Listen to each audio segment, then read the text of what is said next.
yang mana nanti bisa kita ukur dalam diri kita sendiri apa kita termasuk di dalamnya adalah belajar tentang sejarah dan perjuangan Nabi Sallallahu Alaihi Wasallam. Maka kita mulai bertanya, sudah pernah tidak kita membaca sejarah Nabi Sallallahu Alaihi Wasallam? Atau kalau seandainya kita sudah membacanya, sudah berapa kali kita membacanya? Atau pembahasan yang mana? Sudah tidak kita pernah membaca sejarah Nabi mulai dari Nabi lahir sampai Nabi Sallallahu Alaihi Wasallam dipanggil oleh Allah Subhanahu Wa Taala? Itu pertanyaan yang sederhana yang wajib dijawab oleh setiap kaum muslimin, dan itu adalah bagian daripada bukti mereka mencintai Rasulullah Sallallahu Alaihi Wasallam. Bagaimana cinta itu akan muncul dan kita tidak tahu siapa orang yang kita cintai?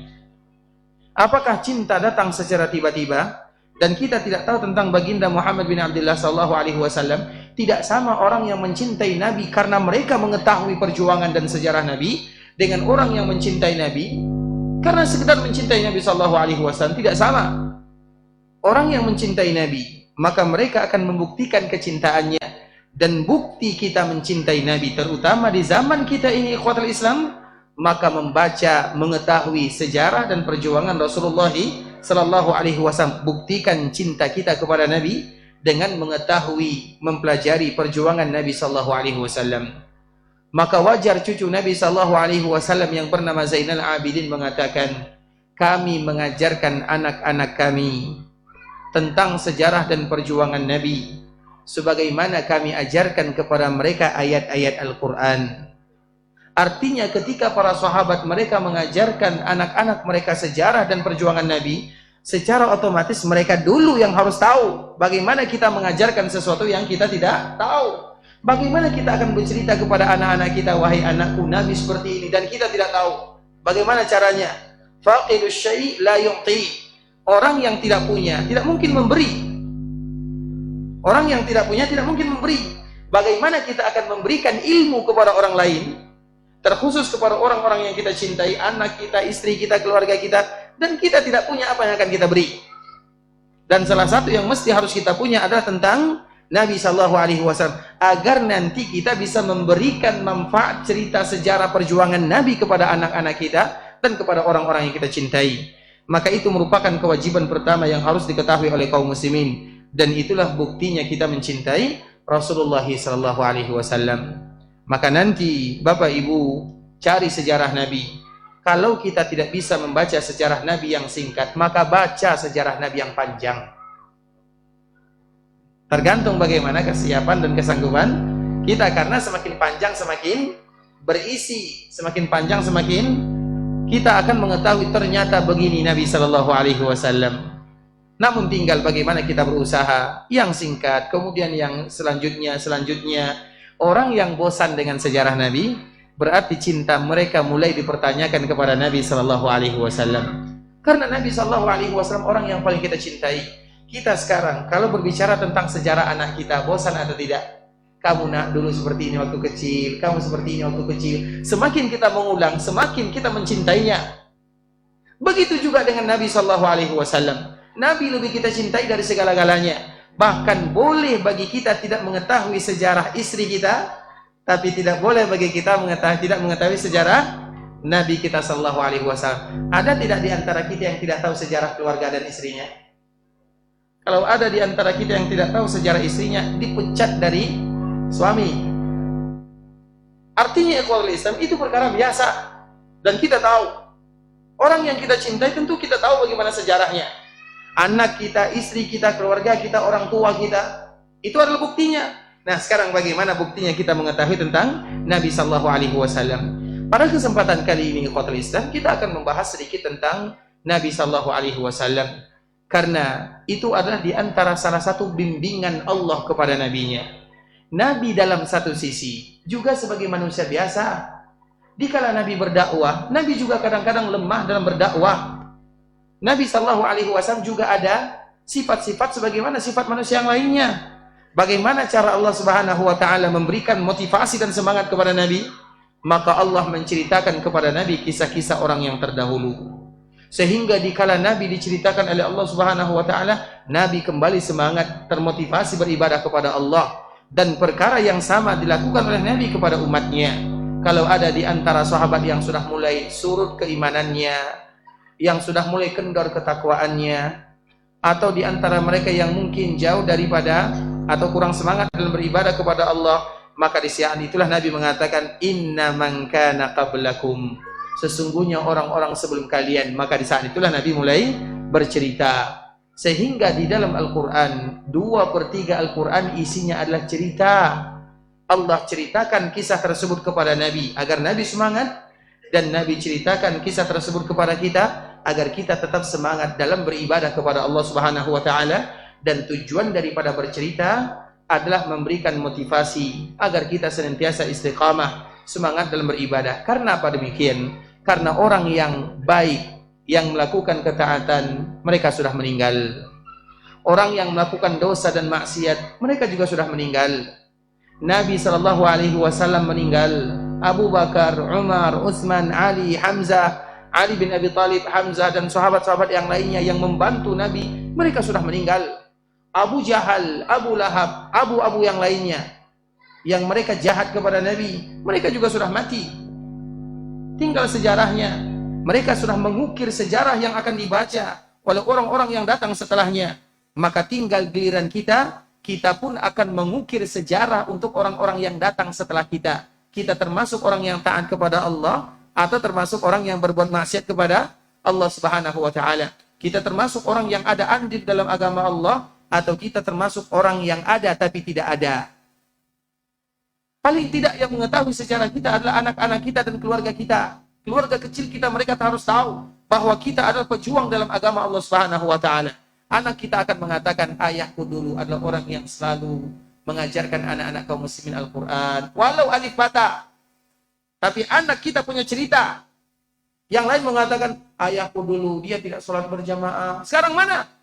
Yang tidak sholat berjamaah mati, yang beribadah kepada Allah juga mati, semuanya tinggal cerita yang ditinggalkan kepada generasi berikutnya. Dan itu pun akan senantiasa berkesambungan. Dan itu adalah di antara salah satu ibrah.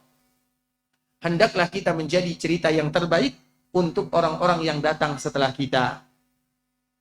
Nah, Nabi SAW, kita kembalikan kepada Nabi SAW. Contohnya misalnya, ada salah seorang sahabat yang namanya Khabbab bin Arat. Khabbab ini adalah salah seorang sahabat Nabi yang gigih dalam perjuangan. Namun bagaimanapun, setiap para sahabat mereka punya cerita yang berat dalam mengikuti agama Rasulullah SAW. Bukan hanya Khabbab, semuanya punya cerita. Dan semua cerita mereka diabadikan dalam sejarah. Contoh misalnya, ada salah seorang pemuda, namanya adalah Mus'ab bin Umair radhiyallahu ta'ala anhu. Mus'ab bin Umair itu adalah salah seorang pemuda yang sangat gagah perkasa. Kemudian dia ada orang yang kaya. Hidupnya glamor, penuh dengan kemewahan. Bahkan ibunya akan memberikan kepadanya semuanya yang terbaik. Pakaian yang terbaik. Bahkan minyak wangi pun adalah minyak wangi yang terbaik. Disebutkan di dalam sejarah, kalau Mus'ab bin Umair, dia lewat, kemudian dia sudah berjalan 100 sampai 200 meter di sana, maka wanginya masih tersisa di sini. Saking wanginya minyak yang dipakainya. Dan semuanya rata-rata berasal dari daerah Yaman. Karena dulu di zaman Nabi, itu barang-barang branded, itu kalau bahasa kitanya, itu dulu berasal dari daerah-daerah Yaman. Dan Yaman itu bukan Yaman sekarang ya. Yaman itu ada semua daerah yang ada di belakang Taif, maka disebut dengan Yaman. Taif. Kemudian dikala Nabi berdakwah, maka dia pun beriman kepada Nabi SAW. Dikala dia beriman kepada Nabi, apa yang terjadi? Orang tuanya marah murka. Kalau kamu tidak mau meninggalkan Nabi dan agamanya, aku akan ambil semua yang aku punya. Mus'ab itu tidak bekerja, seorang pemuda, belum selesai 30 tahun umurnya. Kemudian dia mengatakan, silakan wahai ibunda. Maka ibunya mengambil semuanya, pakaian yang tadi mewah, sandal yang mewah, minyak wangi yang mewah. Sehingga suatu ketika dia pernah datang kepada Nabi SAW dalam keadaan tidak menggunakan sandal, dan kakinya sudah banyak terkelupas di padang pasir, panas. Namun dia tidak pernah meninggalkan agama. Dia rela melakukan yang demikian demi agama Allah Subhanahu wa taala. Dia ingin punya andil. Kemudian dia belajar kepada Nabi, jadilah dia seorang yang hafal Quran. Kemudian dikala dakwah tersebar, maka utusan pertama Nabi sallallahu alaihi wasallam, duta pertama Nabi ke kota Madinah adalah Mus'ab. Dan alasan Mus'ab itulah kenapa banyak penduduk Madinah yang masuk ke dalam agama Islam. Karena dia yang membacakan Al-Quran, dia disebut dengan Muqri'ul Madinah, orang yang membacakan Al-Quran kepada penduduk Madinah. Sebelum Nabi datang ke kota Madinah, bukan seorang yang fakir, seorang yang miskin, seorang bawahan kalau bahasa kitanya. Dikala cahaya iman datang kepada dirinya, maka di saat itulah dia meninggalkan segala-galanya. Kemudian maka dia dianiaya, disiksa dengan penyiksaan yang sangat luar biasa. Terlepas daripada itu semua, maka dia datang kepada Nabi. Kemudian dia mengatakan, karena Nabi sallallahu alaihi wasallam pada waktu itu sedang berada di Ka'bah Al-Musyarrafah, dan memang biasanya Nabi sallallahu alaihi wasallam menghabiskan waktunya di sana. Di dalam riwayat yang dibawakan oleh Imam Bukhari, syakauna ila Rasulillah sallallahu alaihi wasallam wa huwa mutawassidun burdahu lahu fi dhillil Ka'bah.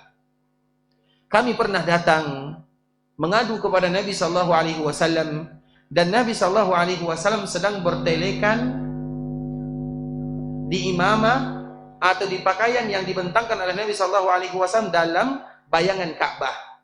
Artinya Nabi sallallahu alaihi wasallam berlindung di Ka'bah Al-Musyarrafah, karena bisa jadi matahari, kemudian ada yang tidak terkena matahari dan sebagainya, maka disitulah Nabi duduk. Kemudian Nabi bertelekan di sana. Biasanya telekan itu ikhwatul Islam, Nabi sallallahu alaihi wasallam dan juga orang lain seperti ini, itu telekan, namanya telekan. Makanya itu adalah telekan yang terbaik. Sedangkan biasanya kita bertelekan, yaitu meletakkan tangan ke belakang, juga tidak menjadi masalah. Tapi jangan diletakkan di belakang tangan kiri tanpa tangan kanan, karena itu adalah telekannya orang-orang Yahudi. Berarti seperti ini, boleh atau tidak? Boleh atau tidak? Itu adalah telekannya orang-orang yang dimurkai oleh Allah Subhanahu wa taala. Kemudian ketika mereka melihat Nabi sallallahu alaihi wasallam berada di sana, faqulna ala tastansir lana, ala tad'u lana, ya Rasulullah, tidakkah engkau berdoa kepada Allah agar kita diberikan kemenangan, agar kita tidak lagi ditindas, agar kita tidak lagi terzalimi. Kemudian dikala sahabat ini mengatakan yang demikian, bertanya kepada Nabi, ya Rasulullah, lihat bagaimana keadaan kami, sulit kami menghadapinya, tidak mudah bagi kami untuk melewati hari-hari yang sangat sulit. Hari-hari kami dianiaya, diazab, dicaci, dihina. Apa kata Nabi sallallahu alaihi wasallam? Inna man kana qablakum. Nabi tidak langsung berdoa kepada Allah Subhanahu wa taala. Nabi memberikan tarbiyah. Di antara tarbiyah Nabi adalah selalu memberikan cerita orang-orang terdahulu. Maka di saat itulah Nabi sallallahu alaihi wasallam mengatakan, qad kana man qablakum yu'khadur rajul. Adapun orang-orang sebelum kalian, ada di antara mereka yang dicuri, fayuhfaru lahu fil ardi fayuj'alu fiha fayuja'u bil minsyar.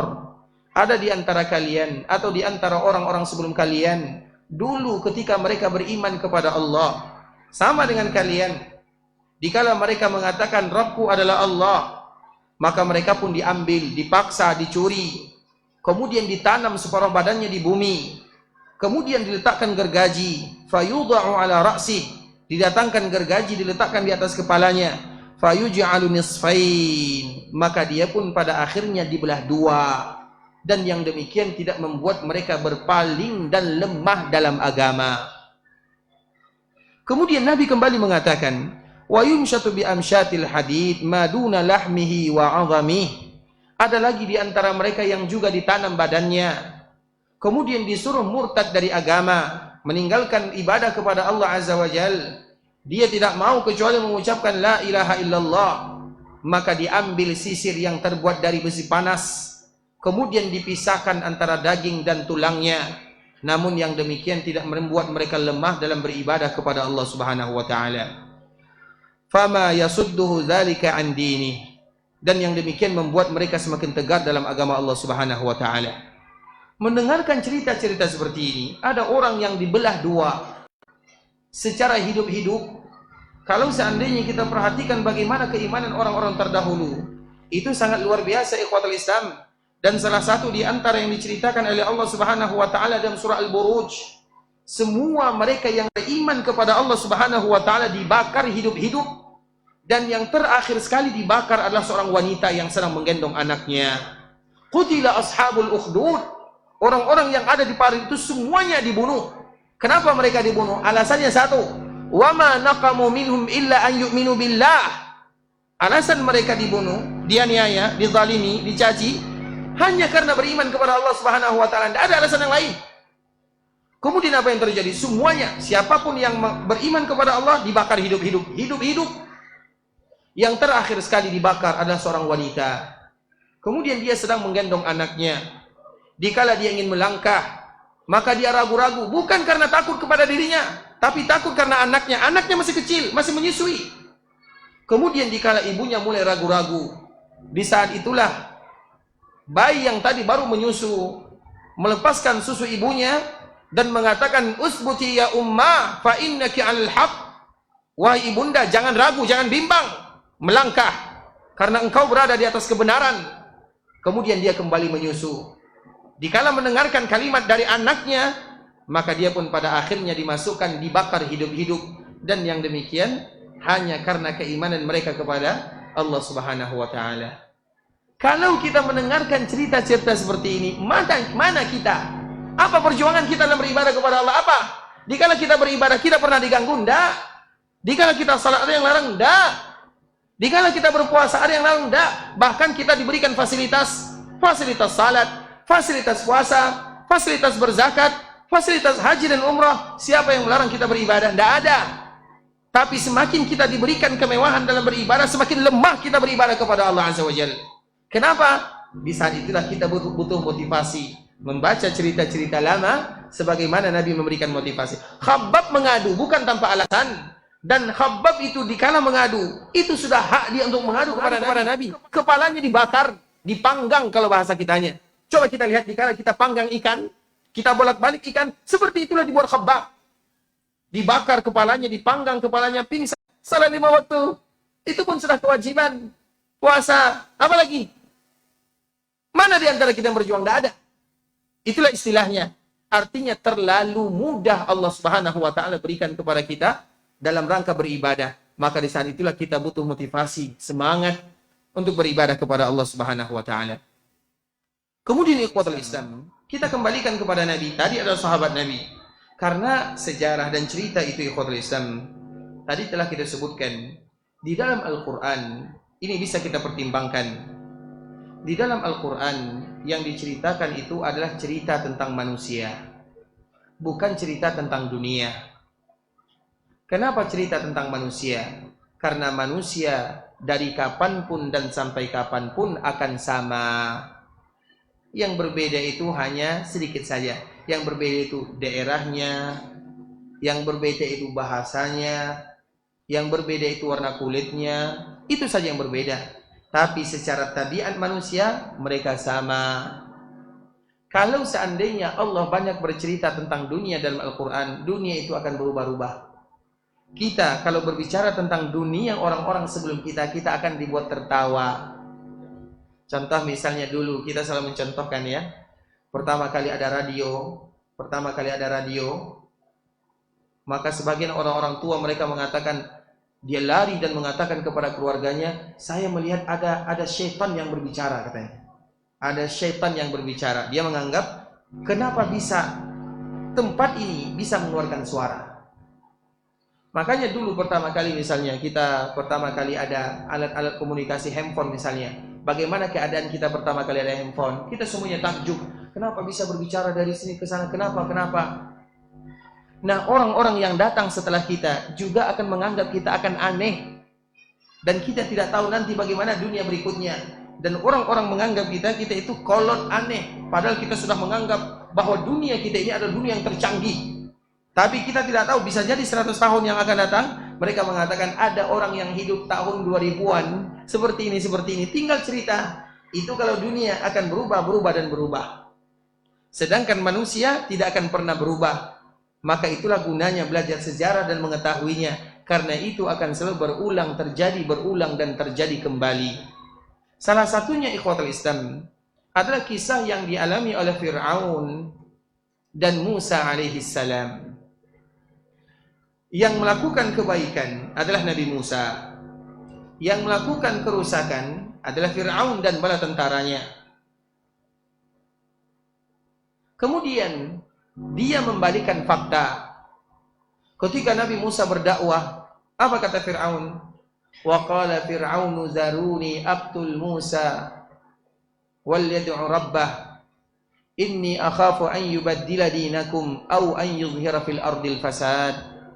Wahai kaumku, biarkan aku menganiaya Musa, membunuh Musa. Kenapa? Karena aku takut dia akan memecah belah kalian. Aku takut dia akan merubah agama kalian. Dan aku takut dia akan melakukan kerusakan. Bahasa itu pula lah yang dipakai oleh orang-orang Quraisy ketika mereka tidak menerima dakwah Nabi. Muhammad datang memecah belah kita. Muhammad datang membuat kegaduhan dalam kabilah kita. Dikatakan kalimat-kalimat yang lainnya. Kemudian apa yang terjadi ikhwatul Islam? Di zaman Nabi Musa ada juga yang beriman kepada Allah Azza wa Jalla. Dan dia mengatakan setelah mereka semuanya sepakat untuk membunuh Nabi Musa, qala ataqtuluna rajulan an yaqula rabbiyallah. Wahai kalian, dia tidak menyebutkan keimanannya, dia menyembunyikan. Dia mengatakan, wahai kalian, apakah kalian akan membunuh seseorang yang salahnya cuma satu? Salahnya dia mengatakan Rabbku adalah Allah, tidak ada salah yang lain. Dia hanya beribadah kepada Allah. Apakah dengan alasan dia beribadah kepada Allah kalian akan mengganggunya, menghinanya, bahkan membunuhnya? Itu kata orang yang tadi beriman kepada Musa tapi dia menutup keimanannya, dia sembunyikan keimanannya. Nah, kalimat ini kalimat yang sama diucapkan oleh Abu Bakar As-Siddiq ketika membela Nabi sallallahu alaihi wasallam. Sama persis, kisahnya sama. Padahal tahunnya jaraknya jauh sekali. Berapa jarak antara Nabi Musa dengan Nabi Muhammad? Berapa jaraknya? Ada yang tahu? Saya juga tidak tahu. Berarti kita sama-sama tidak tahu. Terlepas daripada jarak, tapi kisahnya, yang penting kisahnya. Ketika Nabi SAW berada di Ka'bah Al-Musharrafah, Nabi SAW bayangkan, Nabi beribadah. Apa yang dilakukan oleh Nabi dikala berada di Ka'bah? Salat, tidak ada yang lain. Kemudian Nabi beribadah di sana, tiba-tiba datang Abu Jahal, datang Ibn Abi Mu'id, datang dedengkot yang lainnya, Umayyah, datang yang lainnya. Yang satu menendang Nabi SAW, yang satu memukul Nabi, yang satu mencekik Nabi, dan Nabi disandarkan ke Ka'bah Al-Musharrafah, dikeroyok kalau bahasa kitanya. Siapa yang membela Nabi SAW? Karena kalau ada yang berani membela Nabi, maka dia akan dianiaya. Kemarahan orang-orang Quraisy itu akan berpindah kepadanya. Kemudian belum ada yang kuat, karena rata-rata mereka yang pengikut para Nabi itu adalah orang-orang lemah dan orang-orang miskin. Pengikut para Nabi rata-rata adalah orang-orang yang lemah, orang-orang miskin. Kenapa? Karena mereka tidak punya kepentingan. Apa kepentingannya? Kecuali beriman kepada Allah Subhanahu wa Ta'ala. Tidak ada kepentingan yang lain. Kemudian datanglah Abu Bakar As-Siddiq, satu-satunya yang berani membela Nabi pada waktu itu, karena bisa jadi sahabat belum banyak beriman. Kemudian datang Abu Bakar berlari dari jarak jauh, berlari dan mengatakan, ataqtuluna rajulan an yaqula rabbiyallah, ataqtuluna rajulan an yaqula rabbiyallah. Apakah kalian akan membunuh laki-laki yang mengatakan Rabbku adalah Allah? Maksudnya Nabi. Apakah kalian akan membunuh seorang laki-laki yang mengatakan Rabbku adalah Allah? Itu yang diulang-ulang oleh Abu Bakar sambil dia berlari sampai kepada Nabi, dan dia menolong Nabi sallallahu alaihi wasallam. Kalimatnya apa? Sama dengan kalimat yang tadi dibacakan oleh orang yang beriman di zaman Nabi Musa, sama. Itulah gunanya sejarah. Sejarah adalah cerita lama, namun sejarah akan kembali berulang dan berulang untuk selama-lamanya. Orang yang beribadah kepada Allah sudah banyak cerita lama. Orang yang jahat, yang jauh dari Allah juga banyak cerita lama. Tinggal bagaimana kita mau yang mana. Kita ini mau yang beribadah atau yang tidak. Maka jadikan orang-orang sebelum kita sebagai figur dan contoh. Sebagaimana kita juga nanti ingin dijadikan contoh oleh orang-orang yang datang setelah kita. Ada fulan, dia itu adalah orang yang rajin pergi ke masjid. Kalau dia masuk masjid di waktu asar, keluarnya isya. Kemudian ikhwatul Islam, sejarah dia itu akan selalu terukir. Kami masih ingat ya, kakeknya Syekh Abdul Razak. Kita tahu Syekh Abdul Razak, hafizahullah ta'ala. Rata-rata kita tahu. Ayahnya Syekh Abdul Muhsin. Nah, kakeknya seperti itulah keadaannya. Kalau sudah masuk masjid asar, Jangan cari, jangan tanya, jangan ganggu. Keluarnya baru Isya. Nah, di dalam masjid bukan tidur, bukan main handphone, bukan main-main. Tidak ada yang ngaku. Tapi artinya seperti itulah.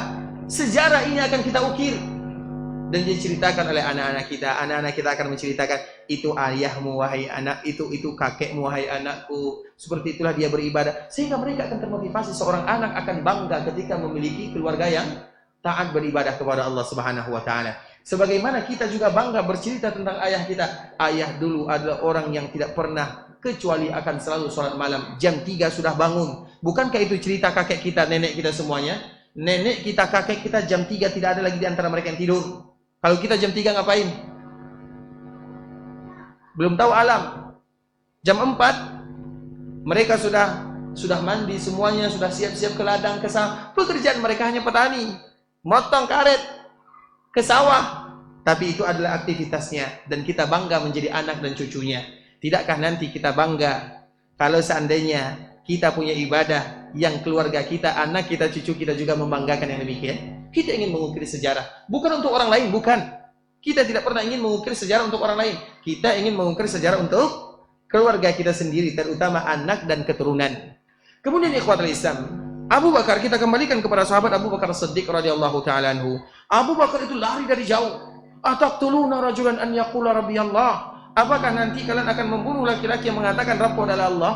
Maka dia masuk ke kerumunan dan dia melerai Nabi sallallahu alaihi wasallam, dibantu Nabi sallallahu alaihi wasallam, dihalangi Nabi. Maka tentunya kemarahan orang-orang Quraisy berpindah dari Nabi kepada Abu Bakar Siddiq. Dikala tadi mereka memukul Nabi, mencekik Nabi, sekarang yang dipukul adalah Abu Bakar Siddiq. Ada yang memukul dengan tangannya, ada yang memukul dengan sendalnya. Dan sendal orang-orang terdahulu itu biasanya di bawahnya terbuat dari kayu. Bagaimana rasanya kalau sandal di bawahnya dari kayu? Sakit atau tidak? Kalau ingin tahu silahkan coba sendiri. Agar kita tahu bagaimana perjuangan Abu Bakar dalam membela Rasulullah sallallahu alaihi wasallam, sehingga pada akhirnya Nabi sallallahu alaihi wasallam dilarikan ke rumahnya. Abu Bakar As-Siddiq terdiam di sana, menerima balasan atau menerima kemarahan orang-orang Quraisy karena dia membela Nabi sallallahu alaihi wasallam. Kemudian pada akhirnya dia pingsan. Bahkan ada yang mengatakan kemungkinan hidupnya tidak ada, karena semua mukanya sudah berdarah. Tidak diketahui lagi mana hidung, mana muka, mana mata. Semuanya habis. Dan itu bukan perjuangan yang mudah. Makanya Ali bin Abi Thalib radhiyallahu taala anhu pernah ditanya, wahai sahabat Nabi, siapakah manusia yang paling kuat? Karena Ali ini orang yang paling kuat. Dikala terjadi perang Khaybar, Khaybar itu adalah sebuah tempat miliknya orang-orang Yahudi. Dan sifat orang-orang Yahudi itu biasanya bentengnya kuat-kuat, karena mereka takut. Kemudian di antara salah satu kekuatan yang dimiliki oleh Ali bin Abi Thalib, dia bisa mengangkat pintu benteng sendirian. Orang yang lain merasa heran, kenapa bisa? Misalnya pintu sebesar ini yang ada di rumah kita diangkat sendirian. Pintu yang ada di rumah kita pun kita sulit mengangkatnya. Ini pintu benteng. Makanya orang ini bertanya kepada Ali, siapa yang paling kuat? Apa jawaban Ali? Orang ini ingin mengatakan kalau yang paling kuat itu adalah Ali. Tapi Ali mengatakan yang paling kuat itu adalah Abu Bakar As-Siddiq radhiyallahu ta'ala anhu. Kemudian dia pun menceritakan kenapa Abu Bakar yang paling kuat. Dulu ketika Nabi dianiaya, tidak ada yang bisa membelanya. Ali pada waktu itu masih kecil. Kemudian satu-satunya yang datang adalah Abu Bakar As-Siddiq radhiyallahu ta'ala anhu. Artinya orang yang kuat dalam agama adalah mereka yang selalu menghabiskan hidup dan umurnya untuk mendatangkan keridhaan Allah Subhanahu wa taala. Bukan orang yang kuat dalam agama mereka yang menghabiskan hidupnya dalam hal-hal yang tidak ada manfaat dan gunanya, atau hal-hal yang bisa mengundang dosa dalam kehidupannya. Sehingga dari situlah kita selalu mengingatkan hadis Nabi sallallahu alaihi wasallam, "Man kanatid dunya hammah," siapapun di antara kalian yang tujuannya adalah dunia, farraqallahu amrah, maka Allah tidak akan pernah menyelesaikan masalah hidupnya. Masalah dan masalah akan selalu muncul. Wa ja'ala faqrahu baina 'ainai, dan dia akan fakir untuk selama-lamanya. Kalau masalah tidak berkunjung selesai, maka dia tidak akan merasa cukup. Kalau tidak merasa cukup, maka dia adalah orang yang fakir. Wa man kanatil akhiratu hammah, dan barang siapa yang akhirat adalah tujuannya, jama'allahu amrah, Allah akan menyelesaikan masalah yang mereka hadapi. Wa ja'ala ghinahu fi qalbi, dan mereka adalah orang yang paling kaya. Kenapa? Karena mereka punya sifat qanaah, yang diberikan oleh Allah itu adalah rezekinya, sehingga yang paling mereka cari adalah keridhaan Allah Subhanahu wa taala. Dikala dia seorang pedagang, yang dia cari adalah keridhaan Allah. Dikala dia bertani, dia adalah yang dia cari adalah keridhaan Allah. Dikala dia berstatus sebagai seorang karyawan, yang dia cari adalah keridhaan Allah Subhanahu wa taala. Semua yang dia cari adalah keridhaan Allah Subhanahu wa taala. Dan untuk mendapatkan yang demikian, di antara salah satu caranya adalah belajar tentang sejarah baginda Rasulullah sallallahu alaihi wasallam. Dan itu ikhwatul Islam, baru satu yang kita sebutkan, dan masih banyak lagi yang lainnya.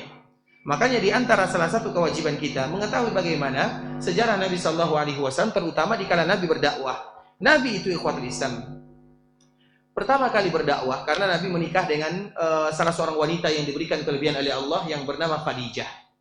Khadijah itu adalah wanita yang diberikan kelapangan, keluasan, kekuatan oleh Allah Subhanahu wa taala. Di kala Nabi menikah, umurnya 25 tahun. Dan umur Khadijah ada yang menyebutkan 40 tahun, ada lagi yang menyebutkan 28 tahun. Yang menyebutkan 40 tahun. Jadi Nabi menikah dengan Khadijah, Khadijah umurnya 40 tahun. Alasan orang yang menyebutkan umur Khadijah 40 tahun karena perkataan Aisyah. Aisyah itu paling cemburu kepada Khadijah. Bahkan dia tidak berjumpa dengan Khadijah. Iya, mungkin dia dikala Khadijah meninggal dia masih baru lahir. Karena selalu kita ulang ya, kapan Aisyah lahir? Aisyah istri Nabi. Aisyah itu lahir kurang lebih tahun 6 kenabian. Khadijah kapan meninggal? Tahun berapa? Tahun ke-2 kenabian. Berarti setelah Nabi menjadi Nabi 2 tahun, Khadijah sudah meninggal. Betul ya? Sepakat yang lain? 2 tahun Nabi jadi Nabi, Khadijah sudah meninggal. Iya atau tidak? Khadijah.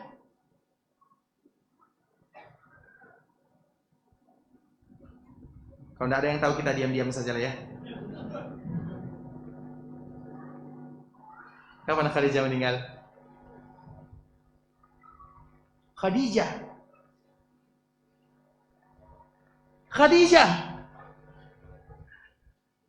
Istri Nabi. Allah fiikum. Istri Nabi Khadijah kapan meninggal? Tahun berapa? Cari internet. Tahun berapa Khadijah meninggal? Tahun ke-7. Tahun ke berapa? Kita tidak akan melanjutkan sampai kita tahu ini. Saya tidak mau. Terlalu namanya. Terlalu. Khadijah. Karena tahun meninggalnya Khadijah itu disebut dengan Amul Huzun, hal yang paling dirasakan kesedihan oleh Nabi sallallahu alaihi wasallam. Jadi tahun berapa itu kira-kira? Tahun ke-10 dari hijrah atau kenabian? Kenabian. Artinya dikala Nabi berdakwah 10 tahun, diutus menjadi Nabi 10 tahun, baru Khadijah meninggal. Tahun itu juga Abu Thalib meninggal. Maka Nabi sedihnya luar biasa karena dua orang ini punya pengaruh besar dalam dakwah Nabi. Nah, Khadijah menikah dengan Nabi umurnya 40 tahun karena berlandaskan riwayat yang dibawakan oleh Aisyah. Jadi Aisyah lahir pada tahun 6 kenabian, Khadijah meninggal pada tahun 10 kenabian. Artinya dikala Khadijah meninggal, berapa umur Aisyah? 4 tahun, masih kecil. Artinya belum tahu, apalagi bertemu, belum kenal. Kemudian Nabi menikah dengan Aisyah. Kemudian dikala Nabi menikah dengan Aisyah, Nabi menikah dengan Aisyah di Mekah. Baru berumah tangga dengan Aisyah di Madinah. Menikah dengan Aisyah di Mekah dan berumah tangga dengan Aisyah di Madinah. Kemudian Aisyah ini paling cemburu kepada Khadijah. Padahal tidak bersua, tidak bertemu, tidak satu zaman. Kira-kira kalau seandainya demikian, bagaimana kalau satu zaman? Kalau tidak bertemu saja cemburunya luar biasa, bagaimana kalau satu zaman? Nah, apa kata Aisyah? Saking cemburunya, ya Rasulullah, apakah tidak ada wanita lain di dunia selain Khadijah? Saking cemburunya kepada Khadijah. Engkau, coba perhatikan bahasanya. Engkau telah digantikan oleh Allah dengan wanita yang lebih baik daripada Khadijah. Khadijah itu nenek tua, giginya sudah ompong. Itu bahasa, kira-kira itulah bahasanya. Itu kita terjemahkan ya. Artinya giginya sudah, apa bahasa kita itu? Giginya sudah rontok, kulitnya sudah keriput, orangnya sudah tua. Dan engkau sudah digantikan dengan yang terbaik. Maka apa kata Nabi? Tidak akan ada yang terbaik digantikan oleh Allah dibandingkan dengan Khadijah. Nah, dari sini para ulama mengatakan ikhwatul Islam bahwa Nabi menikah dengan Khadijah, umur Khadijah 40 tahun, karena dikala Khadijah meninggal atau sebelum meninggal, mungkin dulu Aisyah pernah melihat Khadijah, giginya sudah rontok, tidak ada. Kemudian nenek-nenek, karena memang Khadijah, Aisyah baru kecil, dan itu adalah bentuk kecemburuannya. Maka dari sini para ulama mengatakan Khadijah menikah dan umurnya 40 tahun. Riwayat lain menyebutkan, dan ini yang paling kami anggap ya, yang menurut kami lebih kuat, tapi itu terserah kita. Khadijah menikah dengan Nabi umurnya 28 tahun. Umur 28 tahun. Kenapa demikian? Karena dari pernikahan Nabi dengan Khadijah, mereka dikaruniai berapa anak? Berapa orang anak? 6. Kalau seandainya Nabi menikah dengan Khadijah umurnya 40 tahun, kira-kira ini mohon maaf ya, wanita berumur 40 tahun, kemungkinan hamil masih ada atau tidak? 40 tahun? Masih. Kira-kira kalau 45 tahun? 45 tahun. Kalau 50 tahun? Artinya biasanya tidak mungkin lagi. Nah, anak Nabi itu ada 6 orang. Anggaplah antara satu anak dengan anak berikutnya jaraknya 1,5 tahun atau 2 tahun. Berarti berapa kira-kira kapan terakhir melahirkan? 52. 50 atau kita anggap umurnya 40 tahun. Kemudian mendapatkan anak 6 orang, berarti 52 tahun. Dari situlah para ulama mengatakan Nabi menikah dengan Khadijah dan Khadijah umurnya masih 28 tahun. Kita tidak memaksakan pendapat ini, silahkan. Yang mengatakan 40 silahkan, yang mengatakan 28 silahkan. Tapi yang ingin kita ambil pelajaran darinya, ketika Nabi berdakwah, Nabi itu orang kaya atau orang miskin? Kaya atau miskin? Miskin atau kaya? Kenapa Nabi kaya? Karena tanpa kekayaan tidak bisa berdakwah. Baik, pertanyaannya, apa alasan Nabi kaya? Apa buktinya?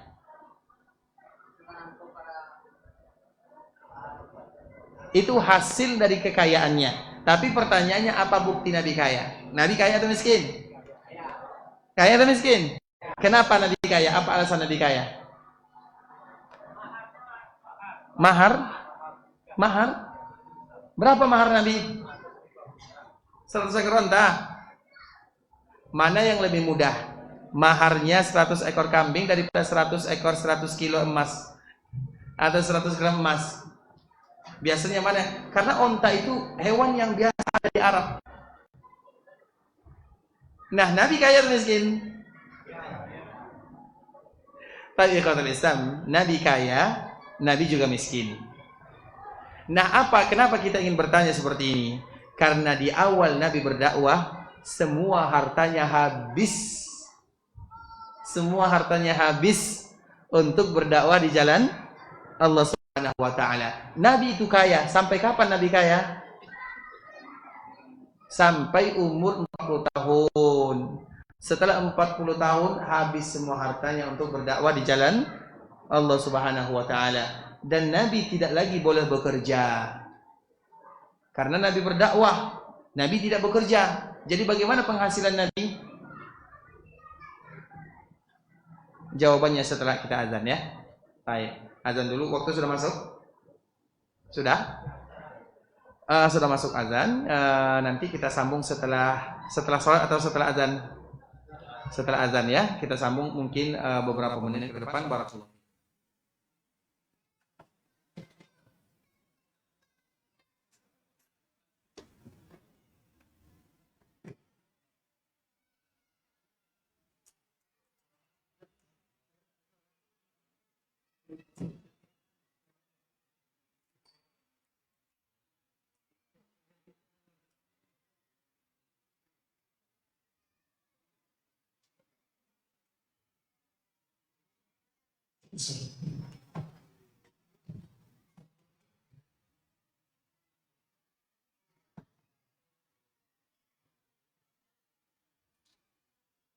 Allahu Akbar, Allahu Akbar, Allahu Akbar, Allahu Akbar. Asyhadu an la ilaha illallah. Asyhadu an la ilaha illallah. أشهد أن محمدا رسول الله. أشهد أن محمدا رسول الله. حي على الصلاة. حي على الصلاة.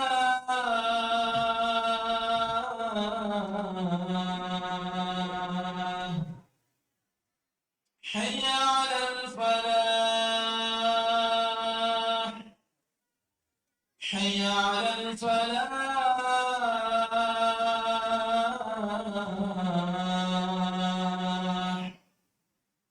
الله أكبر، الله أكبر. لا إله إلا الله.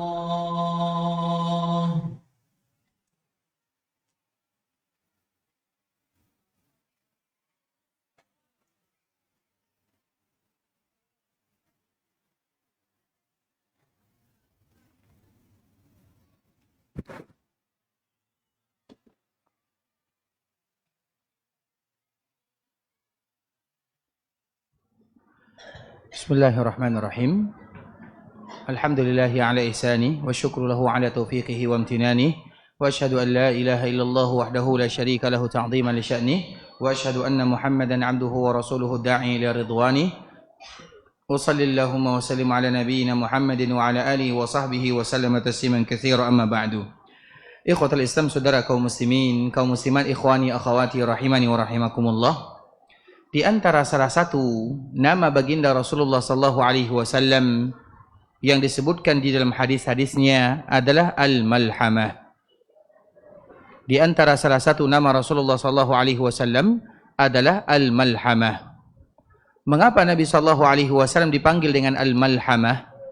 Al-Malhamah itu artinya adalah orang yang paling besar perjuangannya di antara semua manusia yang ada. Maka Nabi dipanggil dengan Al-Malhamah.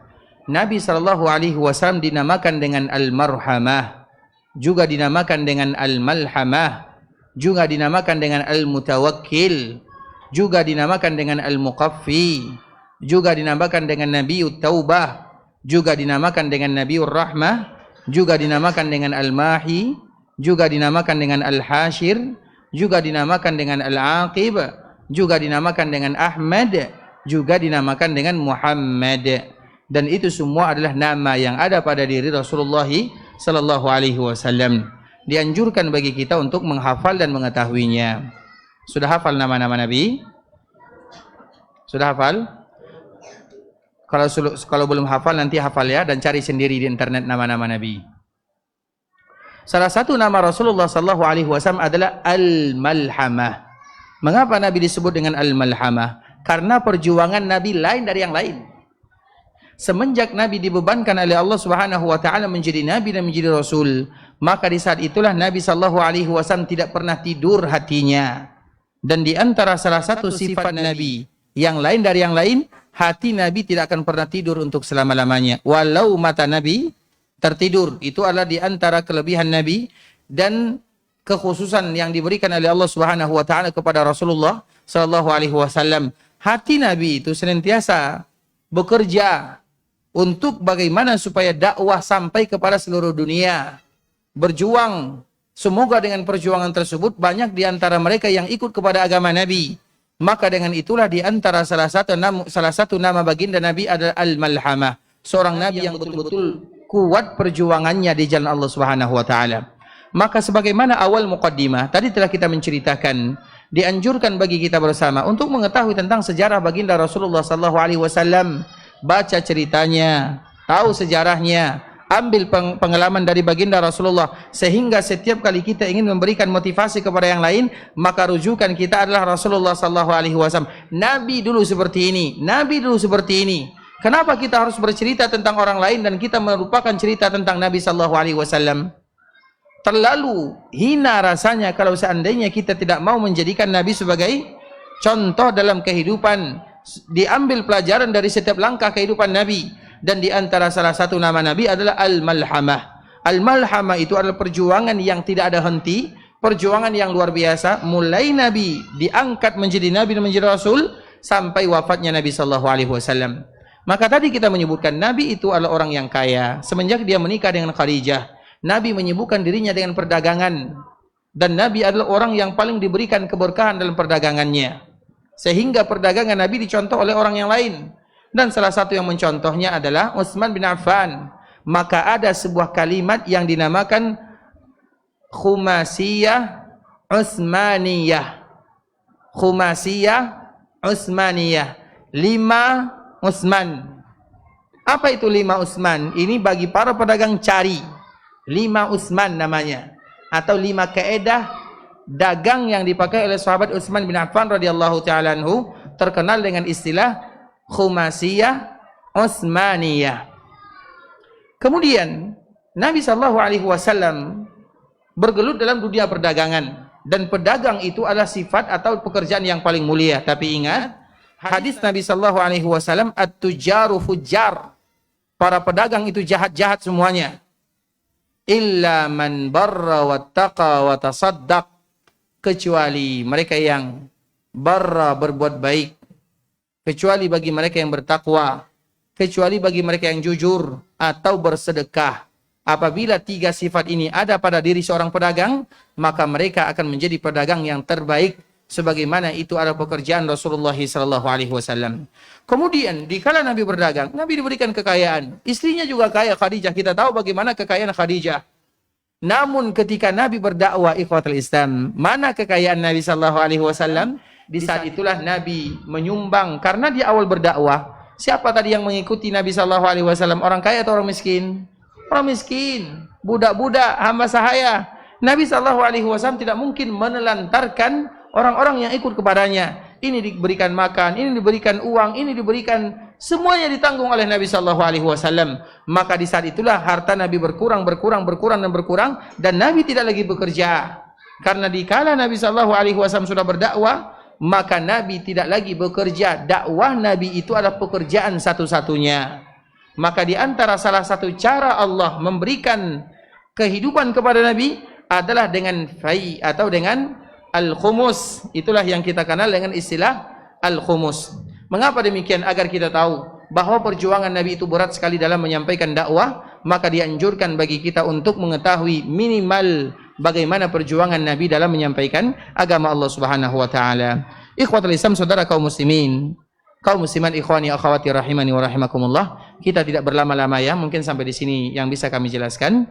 Yang benar dari Allah Subhanahu wa taala, yang salah dari diri kami pribadi karena kurangnya ilmu kami, karena kejanggalan, kejahilan dari diri kami pribadi, dan kami mohon maaf. Sekarang kita buka sesi tanya jawab. Kalau ada di antara kita yang bertanya, mungkin 1 atau 2, maka kami persilahkan. Jazakumullahu khairan.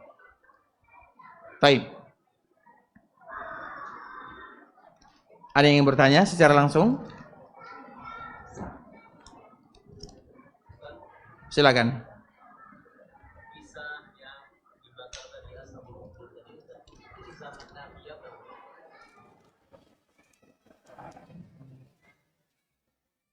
Nanti ada sebuah kitab, judulnya air mata hijrah. Dia kami tengok dulu ya. Kurang lebih 300 halaman. Sanggup baca ya? Yang ditulis oleh siapa penulis ini ya? Ariful Bahri namanya nih. Jadi ada sebuah buku kecil namanya Air Mata Hijrah. Itu perjuangan orang-orang yang hijrah di jalan Allah Subhanahu wa taala. Tidak ada yang mudah di dunia. Dan salah satunya kami bawakan kisah ini. Inna man kana qablakum. Nanti bisa insyaallah kita telusuri kisahnya. Karena zaman itu bukan zaman Nabi, tapi zaman orang-orang yang saleh. Bukan zaman seorang Nabi, tapi zaman-zaman, tapi dia diceritakan. Ceritanya mulai dari dia itu adalah seorang yang kalau tidak salah bisa jadi setelah Raja Namrud atau setelah zaman Nabi Ibrahim atau setelahnya, nanti bisa kita lihat dari ceritanya. Barakallahu fikum. Baik, pertanyaannya, mengapa lulusan Madinah cenderung bermazhab Imam Ahmad saat kembalinya, di mana ada saudara kita yang berkomentar, lalu apakah kami yang bermazhab Syafi'i jika tidak merubahnya, apakah lantas tidak bisa bertauhid sebagaimana tapi ikhwatul Islam, siapa di antara lulusan Madinah yang bermazhab Hambali? Ada? Coba sebutkan salah satu. Ada yang lulusan Madinah bermazhab Hambali? Saya rasa tidak ada ya. Yang bermazhab Hambali siapa? Bahkan kalau kita lihat, karena kita dari mana tahu dia bermazhab Hambali atau tidak? Tentu itu pertanyaan yang logis ya. Dari mana kita tahu? Itu yang pertama. Yang kedua, pernah tidak kita melihat, apalagi ustadz-ustadz yang mungkin diberikan kelebihan oleh Allah ya, yang mereka melanjutkan jenjang pendidikannya sampai S3, maka kita melihat dari tulisan-tulisannya. Apa kalau untuk S3 skripsi atau disertasi namanya? Apa namanya untuk S3? Apapun namanya, yang penting tulisannya. Nah, dari situlah nanti kita akan melihat bagaimana akidah Imam Syafi'i, bagaimana bentuk Syafi'i, banyak sekali seperti itu. Maka untuk menilai seseorang, dari mana kita tahu orang itu bermadhab Hanafi atau Syafi'i atau Maliki? Dari mana? Dari tulisan-tulisannya. Karena perkataan bisa jadi salah, bisa jadi benar. Tapi kalau tulisan itu sudah pasti sesuatu yang tidak lagi bisa berubah-ubah. Makanya sejauh yang kami lihat, tidak ada di antara lulusan Madinah yang mereka bermadhab Hambali. Bahkan kita di sana ikhwatul Islam, perhatikan baik-baik. Kurikulum yang diajarkan di Universitas Islam Madinah, masalah fikih, kitabnya adalah kitab Bidayatul Mujtahid yang dikarang oleh salah seorang yang bernama Ibnu Rushd. Judulnya Bidayatul Mujtahid. Ibnu Rushdi ini mazhabnya apa? Hanafi atau Syafi'i? Apa mazhabnya? Maliki. Mazhabnya Maliki. Maka disebut dengan fiqhul muqaranah. Fikih muqaranah itu artinya fikih yang dimana di dalamnya kita mengambil semua pendapat para ulama. Disebutkan Imam Ahmad ini pendapatnya, Imam Malik ini pendapatnya, Imam Syafi'i ini pendapatnya. Kemudian diambil salah satunya, ditarjih, dikuatkan salah satunya. Siapa yang menulisnya? Ibnu Rushdi. Ibnu Rushdi itu mazhabnya apa? Maliki. Itu kitab yang kita pelajari. Baik. Agar kita tahu ya, karena dari kitab kita akan jelas. Yang kedua, dalam masalah tafsir yang kami pelajari adalah tafsir Ibnu Katsir. Muqarrarnya, selabusnya, kurikulumnya adalah tafsir Ibnu Katsir. Ibnu Katsir itu mazhabnya apa? Hambali atau Hanafi? Apa mazhabnya? Syafi'i. Taib. Dalam ilmu akidah yang kami pelajari adalah Imam At-Tahawi yang disyarah oleh Ibnu Abil Izz. Ibnu Abil Izz atau At-Tahawi mazhabnya apa? Maliki atau Hambali? Hanafi. Coba dilihat fikih dari Maliki, tafsir dari Syafi'i, akidah dari Hanafi. Dari mana kalimat Hambalinya? Kan itu pertanyaannya. Jelas ya? Jelas sampai di sini? Jelas atau tidak? Karena jelas tidak, kita lanjutkan lagi ya. Artinya tidak ada ya. Artinya biasanya kami itu kalau masalah fikih ya, masalah fikih itu masalah biasa ya. Artinya bukan masalah yang harus kita jadikan pertentangan dan harus kita tidak saling enggak. Ini masalah fikih. Masalah fikih itu masalah yang luas, maka disebut dengan masalah furu'. Jelas ya? Jangan gara-gara yang satu menguatkan basmalah, yang satu tidak menguatkan basmalah, yang satu baca basmalah, yang satu tidak baca basmalah. Itu perkara biasa. Tidak pernah dijadikan pertentangan dari zaman dahulu kala. Dari zaman dahulu kala. Paham ya? Itu perkara biasa ya ikhwatul Islam. Jangan kita membuat sesuatu yang biasa menjadi luar biasa. Yang biasa-biasa saja. Dan disitulah kita harus tahu. Taib ikhwatul Islam. Yang kedua, pertanyaan kedua tidak kami bacakan ya. Taib yang lain mau bertanya silakan. Taib silakan. Assalamualaikum.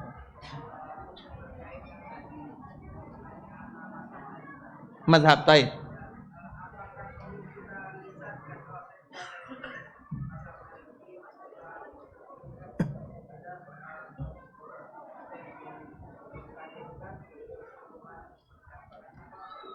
Umumkan.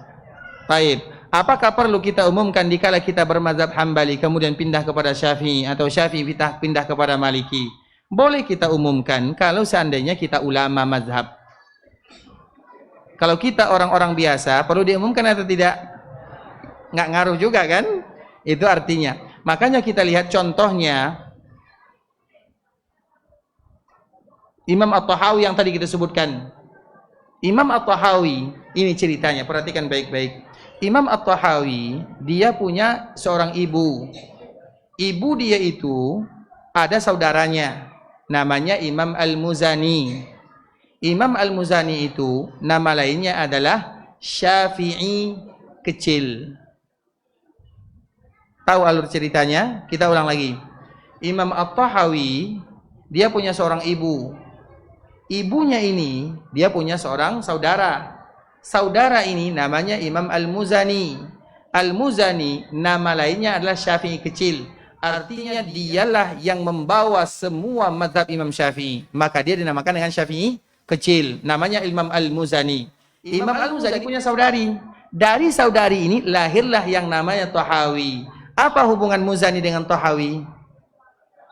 Keponakan. Biasanya orang kepada keponakannya diajar, dipelajari, atau misalnya ada ulama, mau tidak dia mengajarkan keponakannya?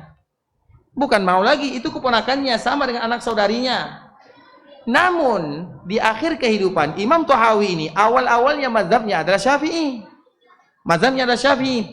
Kemudian setelah dia lama-lama setelah dia tumbuh dewasa besar, maka di saat itulah dia berpindah kepada Hanafi. Padahal gurunya adalah apa namanya tadi itu? Omnya ya. Mama itu bahasa kita, bahasa Indonesianya. Paman itu kalau ayahnya, kalau saudara ayahnya. Ini saudara ibunya. Om, pacu. Coba cari siapa yang pandai bahasa Indonesia di sini. Saudara ibu, apa bahasa Indonesianya? Mama. Paman itu kalau saudara ayah. Jadi apa bedanya? Kalau paman, bagaimana kita membedakan ini saudara ayah, saudara ibu? Bagaimana? Yang satu paman, yang satu paman. Mana yang saudara ayah, mana saudara ibu? Nah, apa bahasa Indonesianya? Saudara ayah apa? Apa itu bahasa orang Kampa tuh. Ayah kocia apalagi? Nah, enggak ada yang tahu. Pakcik bahasa Melayu tuh. Pakcik itu bukan hanya kepada itu, pakcik kepada semua yang dewasa. Pakcik, makcik. Ya kan? Baik, yang lain. Ada yang tahu? Ada yang tahu? Kita ambil aja bahasa Arab ya, khalah atau khal. Nggak ada bahasa Indonesianya kan? Berarti kita ambil bahasa Arabnya khal. Khali atau khalatun, khalun, akhwal. Taib. Imam Tahawi kepada khalnya Al-Muzani itu satu sepakat, satu frekuensi, sama-sama bermazhab Syafi'i. Itu khalnya. Dan dia belajar dari khalnya. Namun karena pada akhirnya dia belajar, dia mungkin membandingkan dan yang semisalnya, dia berpindah kepada Hanafi. Tidak ada masalahnya. Dan dia menyebutkan tidak ada masalah, biasa saja. Begitu juga para ulama, gurunya Hambali, murid-muridnya Syafi'i, biasa. Karena memang antara Maliki, Syafi'i, Hambali itu ibarat kakak beradik antara guru dengan murid. Bukankah Imam Malik salah satu gurunya adalah Imam Syafi'i? Bukankah guru Imam Syafi'i adalah Imam Malik? Bukankah Imam Ahmad adalah muridnya Imam Syafi'i? Bukankah Imam Syafi'i adalah di antara salah satu gurunya adalah Imam Ahmad? Kalau seandainya para ulama mazhab itu mereka antara guru dengan murid, kenapa kita yang di bawah ini harus bergaduh? Ini Maliki, ini Hambali, ini Syafi'i. Silahkan kalau seandainya kita mengambil mazhab, tapi ingat, dianjurkan bagi seseorang untuk tidak keluar dari mazhab yang ada di daerahnya. Berarti mazhab kita apa? Selesai. Jelas? Jadi perlu tidak diumumkan itu nanti kepada murid-muridnya. Artinya karena dikala dia belajar, maka nanti akan ketara, kelihatan ini kok fatwanya lain, dari mana fatwa ini lain. Maka dari situlah imamnya saya lebih mengambil misalnya pendapat yang dipakai oleh imam. Pendapat itu ikhwatul Islam, pendapat itu apa artinya? Pendapat Imam Syafi'i, mazhab itu artinya pendapat, iya atau tidak? Artinya pendapat Imam Syafi'i, pendapat Imam Malik, dan mereka itu adalah guru semua kaum muslimin. Imam Abu Hanifah adalah guru kita, Imam Malik adalah guru kita, Imam Ahmad adalah guru kita, Imam Syafi'i adalah guru kita. Biasanya lebih bagus satu guru atau banyak guru? Sehingga kita tahu bagaimana para ulama, agar kita tidak meremehkan antara satu dengan yang lainnya. Barakallahu fikum. Tapi ikhwatul Islam, saudara kaum muslimin, ada lagi yang bertanya? Satu lagi? Tidak ada, alhamdulillah. Kita cukupkan dulu sampai di sini. Semoga Allah Subhanahu wa taala memberikan kemudahan kepada kita untuk paham dalam agama Allah Subhanahu wa taala, sehingga di antara salah satu doa yang dianjurkan bagi kita untuk mengucapkannya, Allahumma 'allimni bima yanfa'uni wanfa'ni bima 'allamtani wa zidni ilma. Ya Allah, ajarkan kepadaku sesuatu. Allahumma 'allimni bima yanfa'uni, ajarkan kepadaku sesuatu yang bisa memberikan manfaat, dan berikan kepadaku manfaat dari sesuatu yang aku tahu, dan tambahkan kepadaku ilmu-ilmu yang bermanfaat yang akan senantiasa mendekatkan diri kita kepada Allah Subhanahu wa taala. Subhanakallahumma bihamdika asyhadu an la ilaha illa anta astaghfiruka wa atubu ilaik. Wa sallallahu wa sallam ala nabiyyina wa habibina wa khalilina wa sayyidina Muhammadin wa ala alihi wa sahbihi wa sallam tasliman katsiran. Assalamualaikum warahmatullahi wabarakatuh.